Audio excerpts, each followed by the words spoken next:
Hey folks, today is my transformation vlog day 7. Today is July 9th, and today really marks the end of a phase, at least for me and for my kids. My kids start first grade tomorrow, and it's weird how something that's pretty small all of a sudden kind of took on a new dimension for me.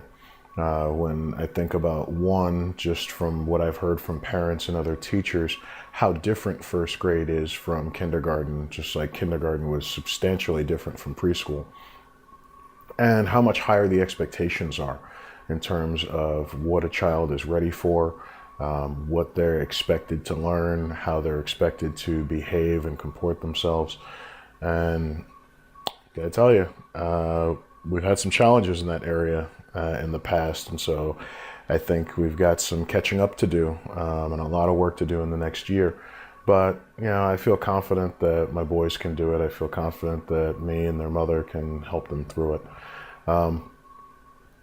So, in a related topic, and that's not what this vlog is about, but I was talking with my boys earlier, and they're big Pokemon fans, as a lot of kids their age are nowadays. And I never really got into Pokemon, but I decided because I want to be closer with them and spend more time with them that I would give it a try. And so I'm learning about, Pokemon, which might just be this generation's Smurfs, just adding battle into it. Good God, there's so many of them. It's crazy. But in learning about it and helping them learn about the strategy of combat, I kind of brought it home to an area that I'm more familiar with, which is gaming in general. So I am a long time video gamer. I've also been a gamer of different sorts, whether it be online gaming, card gaming for anyone who remembers Magic the Gathering, or just regular playing cards, anything from blackjack to poker to spades to bid whist, if you're familiar with that. One way or another, I've been playing games pretty much my entire life. And I don't mean that as a metaphor, I mean literal games. But I thought back through some of my favorite games, and this is of the video game variety, and how those have contributed to learning some of the behaviors that I do regularly and learning some of the leadership qualities that have helped me in my career, and I think actually could help my boys in learning how to make friends and in learning how to navigate the education that they're going through. And it's a particular genre of games called role-playing games. For those who are not gamers, you're probably not familiar, so I'll give you a quick summation. Role-playing games, whether it's video game or board game, are essentially epic quests. So think of Lord of the Rings as a good example. You start with a central character. They hook up with some friends who wind up joining them along in their journey. They go through various adventures and quests and side quests. And along the way, they pick up more friends. They pick up more people that join in their journey, to where by the end, you kind of have this small army of people that are working through various personal journeys, but are contributing towards a larger journey against this ultimate evil that is, discovered along the way and then hopefully beaten. All of the characters or all the people involved have different skill sets and different strengths and different backgrounds and different challenges. And in the course of the story, you work through all of those. So it's not simply a linear path for your hero or your main character. It's more of a weaving your way through storylines, helping people along the way and learning more about yourself and your characters as you go along the path to getting to your ultimate journey. And I thought through that because this is something I've been doing for well over 20 years now, and has been surprisingly a big part of my career as a project manager, as a business analyst, and eventually into process improvement, but also was a pretty big part of learning how to learn when I was in college and graduate school, learning professionalism, learning how to be a team member, and learning how to be a leader.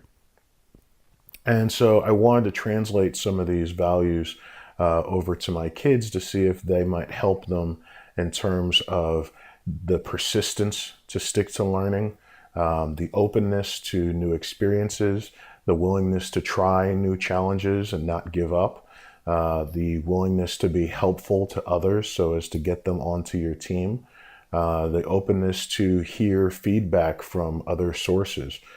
Typically, this would be townsfolks or people in side quests in the game. But it's just as true in reality, and your classmates or somebody, one of your specials teachers or somebody in your after-school program or church program. Being able to take in information from all different sources is huge. And usually ends up giving you advantage over the people that just do I'm just going to plug through it and use only the course material.